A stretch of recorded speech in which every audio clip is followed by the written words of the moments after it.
Baik, sebelumnya Assalamualaikum warahmatullahi wabarakatuh.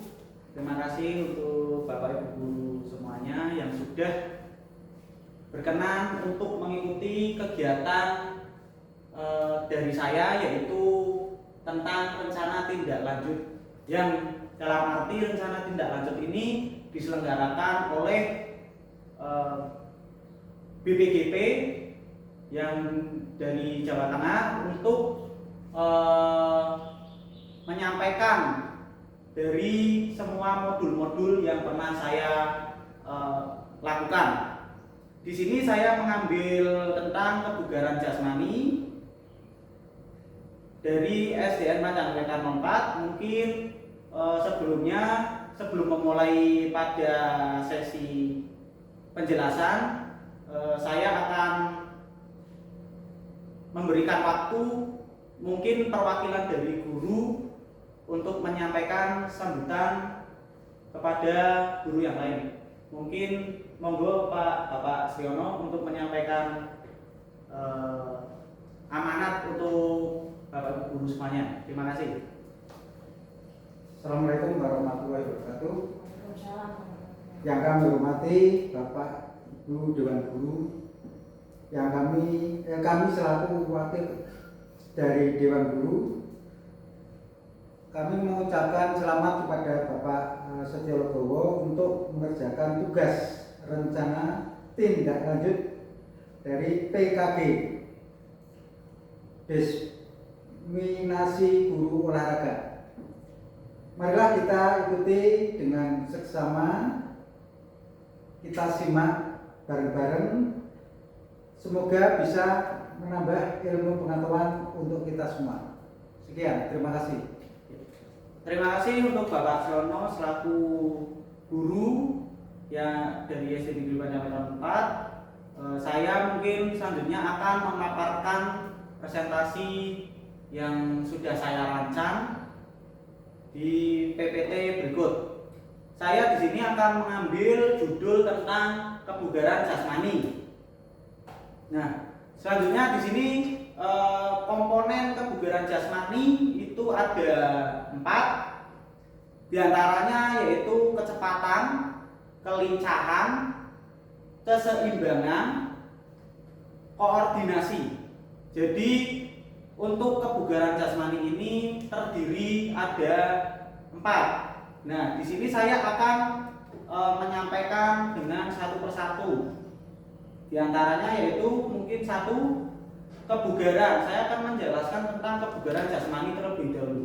Kebugaran jasmani adalah kondisi fisik yang mencerminkan kemampuan tubuh untuk melakukan aktivitas sehari-hari efisien dan tanpa mengalami kelelahan yang berlebihan. Kebugaran jasmani tidak hanya melibatkan kebutuhan fisik, tetapi juga daya tahan, fleksibilitas, keseimbangan, dan koordinasi tubuh. Secara keseluruhan, dengan kebugaran jasmani yang baik, seorang dapat menjalani aktivitas fisik dengan lebih maksimal, menjaga kesehatan tubuh dan mencegah cedera. Selanjutnya, di sini ada komponen kebugaran jasmani, yaitu terdiri dari yang pertama ada beberapa komponen utama yang membentuk kebugaran jasmani, antara lain 1, kekuatan. Kekuatan itu strength, kemampuan otot untuk menghasilkan tenaga saat melawan beban, contoh angkat beban.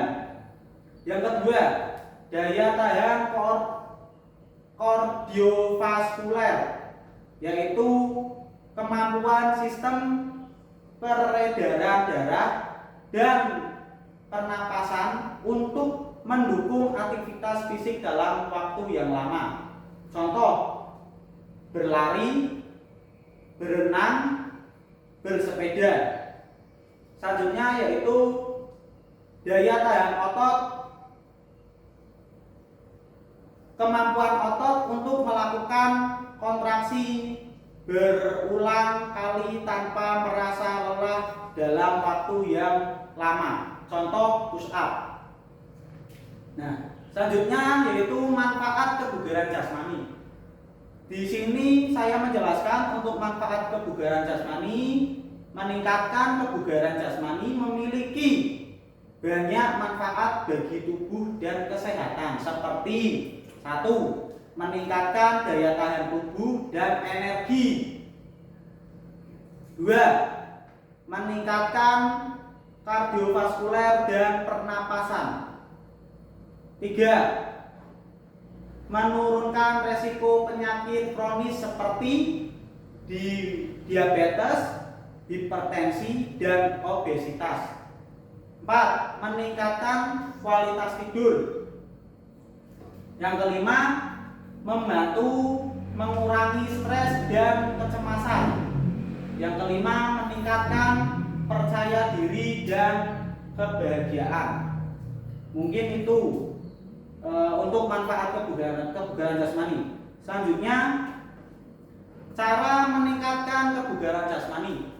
Di sini saya akan menjelaskan cara meningkatkan kebugaran jasmani. Yang pertama, untuk meningkatkan kebugaran jasmani, seseorang bisa melakukan berbagai bentuk latihan fisik secara rutin. Beberapa tips meliputi: yang pertama, olahraga teratur, latihan kardio, latihan kekuatan, peregangan, dan istirahat dan pemulihan. Di sini saya akan menjelaskan terlebih dahulu tentang olahraga teratur, yaitu seperti berlari, berenang, bersepeda, atau latihan kekuatan seperti angkat beban. Yang kedua, latihan kardio untuk meningkatkan daya tahan jantung dan paru-paru. Selanjutnya yaitu latihan kekuatan seperti latihan beban atau menggunakan berat tubuh sendiri, misalnya push up atau squat. Selanjutnya yaitu peregangan untuk meningkatkan fleksibilitas tubuh dan mengurangi resiko cedera. Selanjutnya yang terakhir, istirahat dan pemulihan.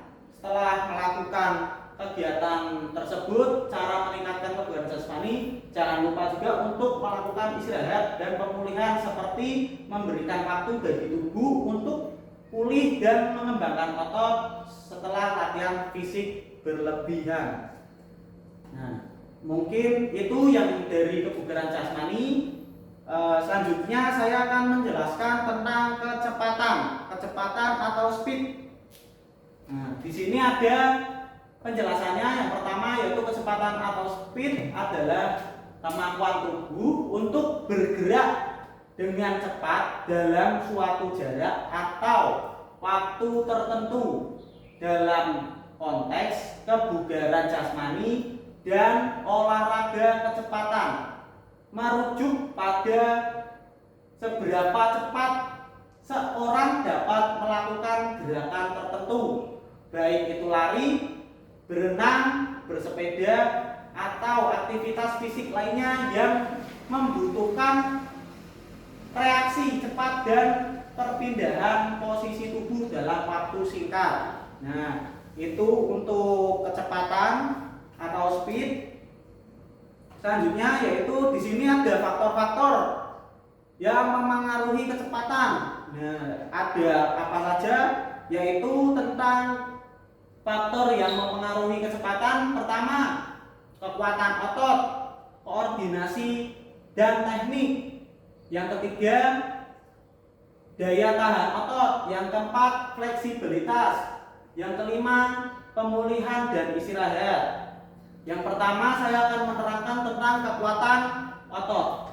Otot yang lebih kuat memungkinkan tubuh untuk menghasilkan tenaga lebih besar dalam waktu singkat yang berkontribusi pada peningkatan kecepatan. Jadi untuk faktor yang mempengaruhi kecepatan itu juga berpengaruh dalam kekuatan otot. Selanjutnya, koordinasi dan teknik.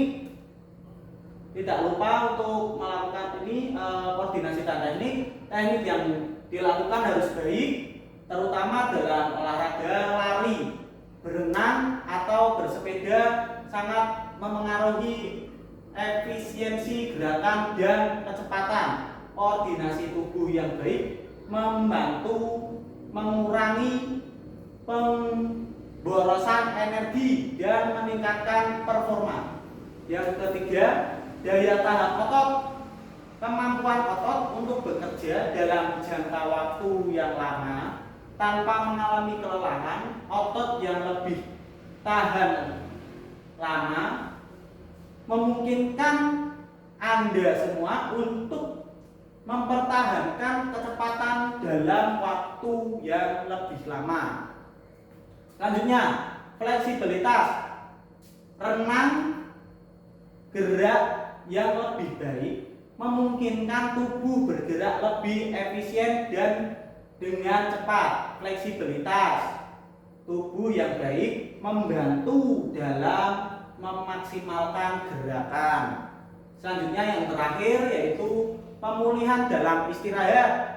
Kecepatan juga dipengaruhi oleh seberapa baik tubuh pulih setelah latihan atau aktivitas fisik. Pemulihannya yang baik akan menjaga tubuh tetap prima dan siap untuk bergerak cepat. Mungkin ada 5 untuk faktor yang memengaruhi kecepatan. Selanjutnya untuk slide selanjutnya yaitu di sini saya akan menjelaskan tentang jenis kecepatan dalam olahraga. Di sini ada berapa Bapak Ibu? Ada 4 ya. Di sini ada 4 untuk jenis kecepatan dalam olahraga. Yang pertama saya akan menjelaskan tentang kecepatan reaksi. Yang kedua kecepatan gerak. Yang ketiga kecepatan maksimal. Yang keempat kecepatan lari sprint. Nah, yang pertama yaitu kecepatan reaksi.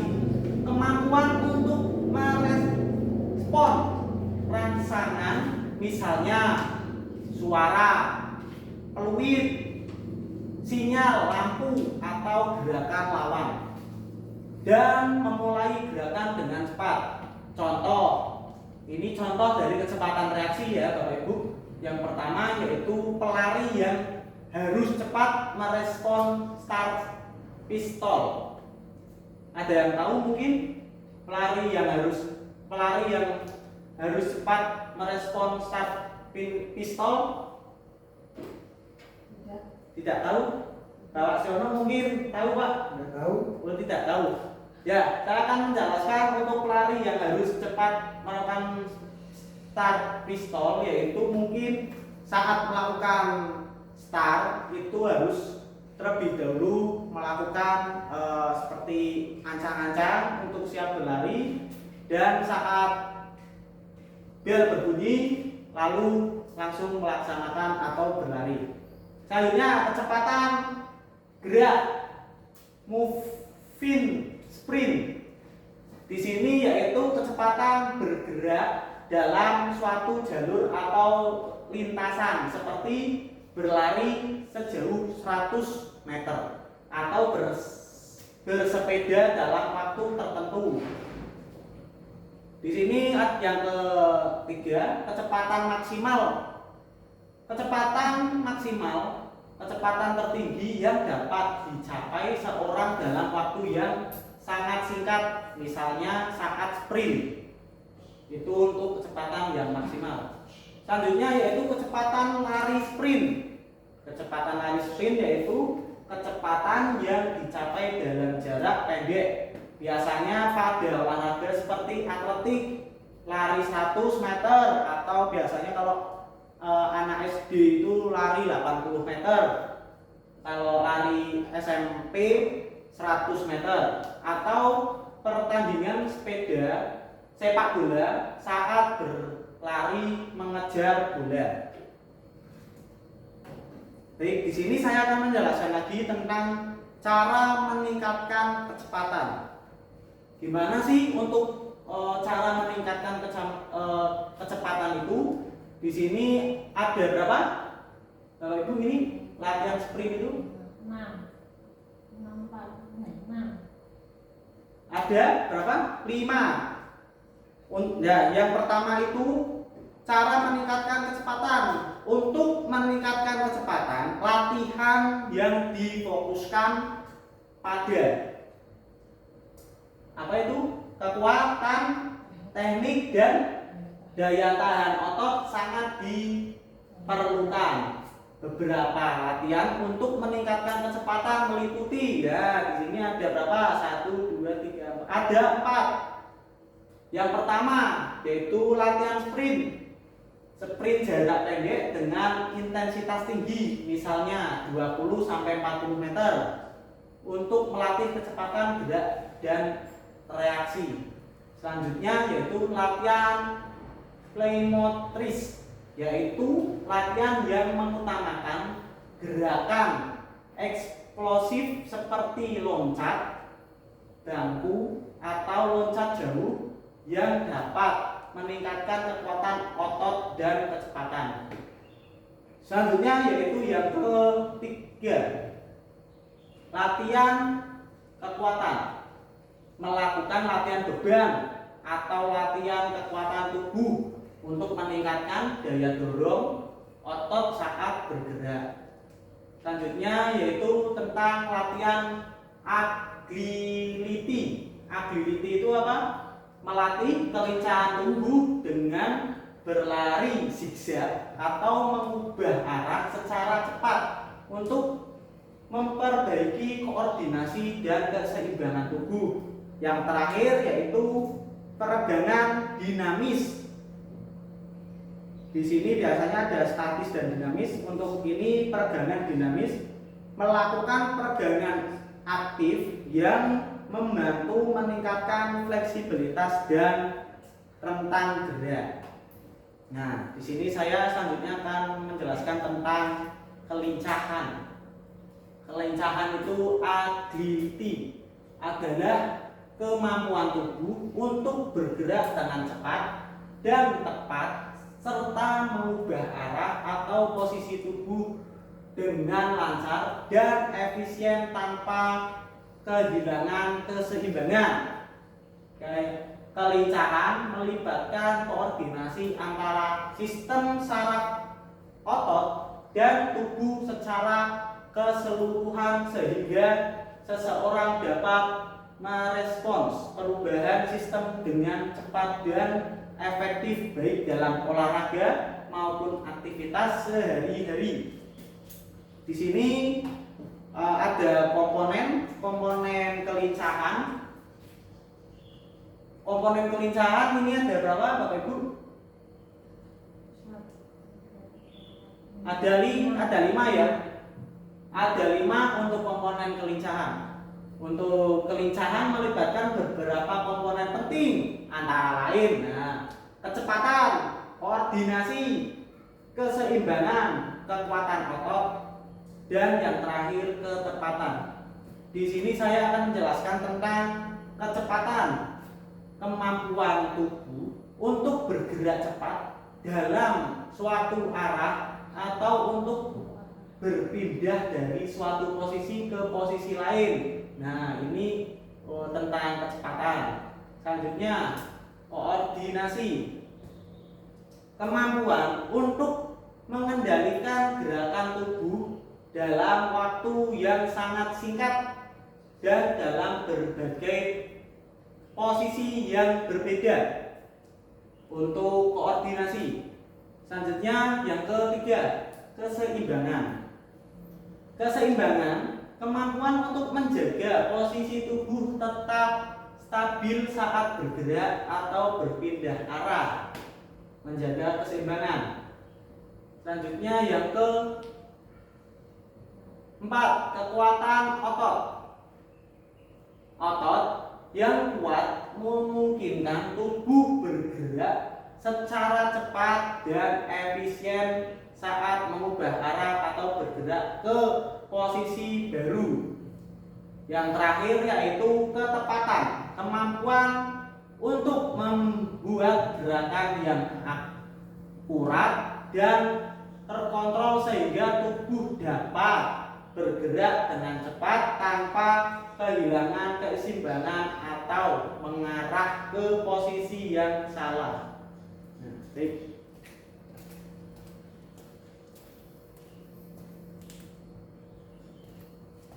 Nah, di sini saya akan lanjut selanjutnya, slide selanjutnya. Di sini ada jenis kelincahan dalam olahraga. Jenis kelincahan dalam olahraga itu ada berapa? 1, 2, 3, 4, 5. Ada 5 ya, Bapak Ibu.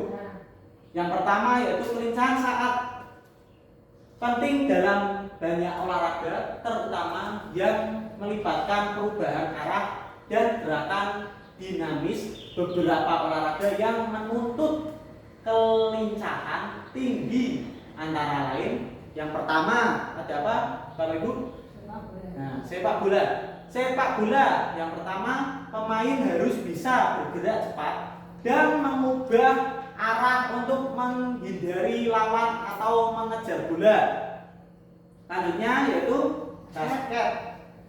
Pemain harus mampu bergerak cepat ke berbagai arah dan melakukan pivot atau perubahan arah dengan lincah. Yang ketiga, tenis. Pemain harus bergerak cepat ke segala arah untuk mengejar bola dan mengatur posisi tubuh untuk memukul bola. Selanjutnya, badminton. Pemain harus bisa bergerak dengan cepat ke depan, belakang, dan samping serta mengubah arah dengan mulus. Selanjutnya yang terakhir, olahraga bela diri.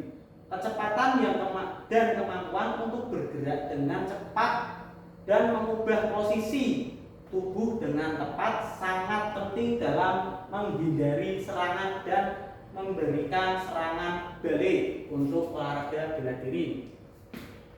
Selanjutnya, cara meningkatkan kelincahan. Di sini untuk meningkatkan kelincahan, latihan yang terfokus pada kecepatan, koordinasi, keseimbangan, dan fleksibilitas sangat diperlukan. Beberapa latihan untuk meningkatkan kelincahan antara lain yang pertama, latihan leader drills, latihan tangga, latihan dengan menggunakan tangan, latihan tangga, latihan agility leader untuk mengembangkan koordinasi kaki dan kecepatan dalam bergerak cepat serta mengubah arah. Selanjutnya latihan kun drills, latihan yang melibatkan bergerak melalui serangkaian kerucut atau kun, baik dengan berjalan, berlari, atau berlari zigzag. Latihan ini melatih kemampuan untuk berpindah arah dengan cepat dan terkontrol. Selanjutnya, plyometris, latihan yang berfokus pada gerakan eksplosif seperti loncat, bangku, atau lompat jauh yang membantu meningkatkan kekuatan otot dengan reaksi cepat. Selanjutnya yang terakhir, latihan sit to sit sulf. Latihan ini meningkatkan kemampuan bergerak cepat dari sisi ke sisi yang berguna untuk mengubah arah saat berlari atau dalam olahraga tim. Selanjutnya, manfaat kelincahan. Kelincahan memiliki berbagai manfaat baik dalam olahraga maupun dalam kehidupan sehari-hari. Meningkatkan performa olahraga. Kelincahan sangat penting dalam olahraga yang melibatkan perubahan arah cepat seperti sepak bola, basket, dan tenis. Meningkatkan keseimbangan dan koordinasi. Latihan kelincahan membantu meningkatkan kontrol tubuh dan mengurangi resiko cedera karena tubuh lebih mampu beradaptasi dengan gerakan yang cepat dan perubahan posisi. Selanjutnya yaitu keseimbangan. Keseimbangan atau balance adalah kemampuan tubuh untuk mempertahankan posisi stabil baik saat diam maupun saat bergerak, meskipun ada perubahan posisi atau gaya yang diterima. Keseimbangan merupakan aspek penting dalam kebugaran jasmani dan berperan besar dalam banyak aktivitas fisik, baik olahraga maupun dalam kehidupan sehari-hari. Keseimbangan yang baik memungkinkan seorang untuk bergerak dengan efisien dan menghindari cedera. Nah, di sini ada jenis keseimbangan. Yang pertama yaitu keseimbangan dapat dibagi menjadi beberapa jenis berdasarkan situasi dan jenis gerakan yang dilakukan. Yang pertama, keseimbangan statis balance. Keseimbangan saat statis adalah kemampuan tubuh untuk mempertahankan posisi tubuh dalam keadaan diam tanpa terjatuh. Ini terjadi ketika tubuh tidak bergerak atau dalam posisi yang stabil, seperti berdiri dengan satu kaki, berdiri tegak tanpa bergerak, atau mempertahankan posisi yoga tertentu, misalnya tree pose.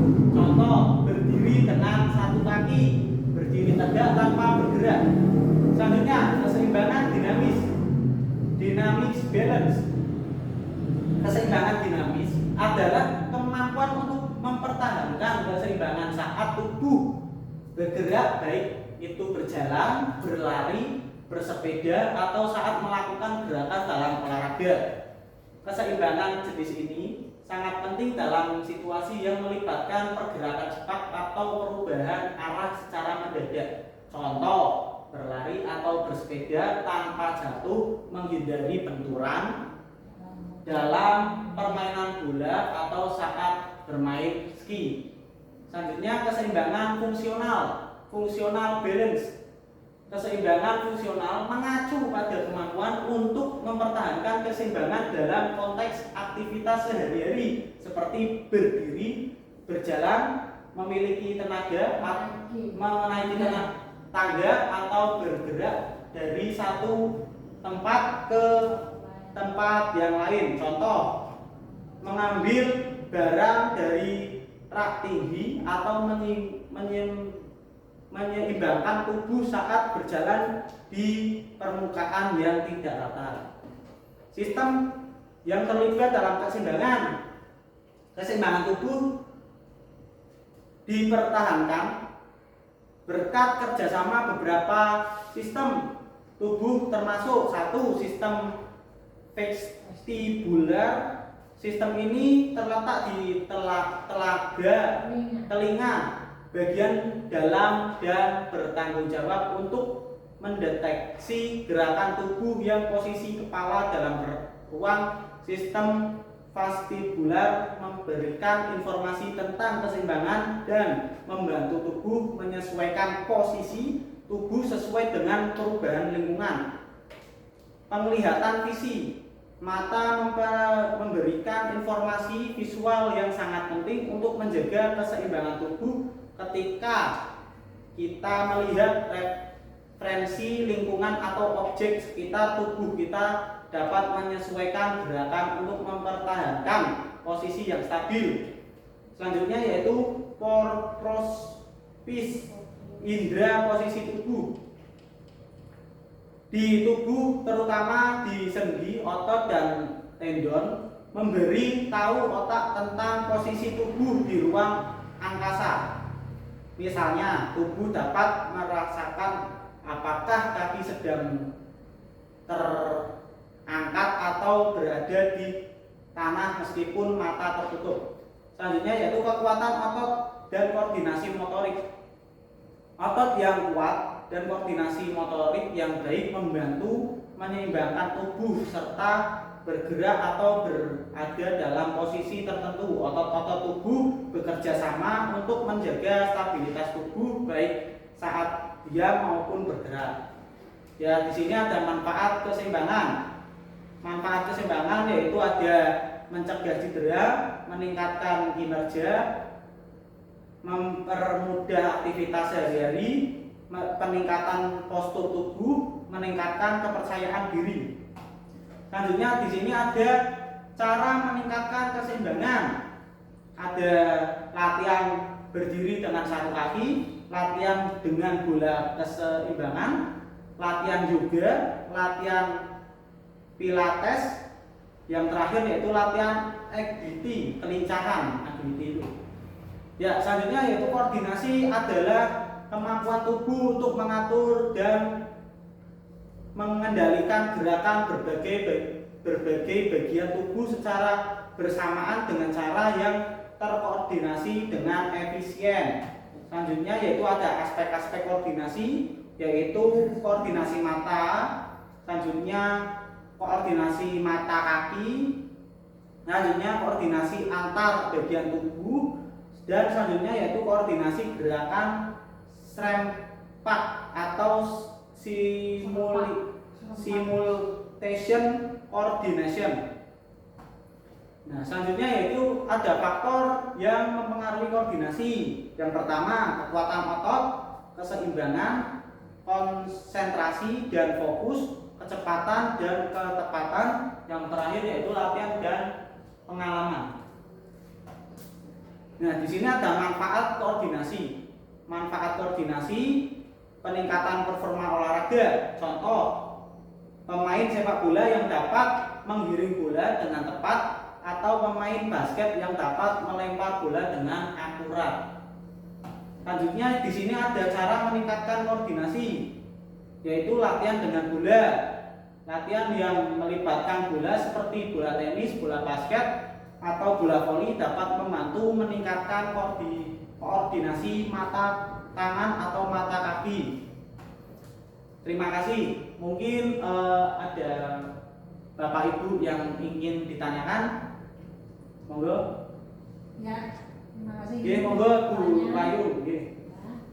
Apa yang dimaksud dengan kebugaran jasmani? Monggo. Oke. Jelaskan. Terima kasih Bu Ayu. Di sini tadi saya sudah menjelaskan tentang apa sih kebugaran jasmani itu. Nah, di sini saya akan menampilkan kembali di slide yang pertama dengan judul mungkin tadi kebugaran jasmani.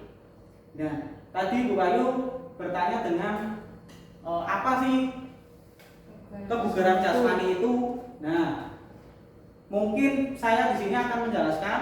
Dan di sini saya sudah memaparkan Ibu, untuk kebugaran jasmani adalah kondisi fisik yang mencerminkan kemampuan tubuh untuk melakukan aktivitas sehari-hari dengan efisien dan tanpa mengalami kelelahan yang berlebihan.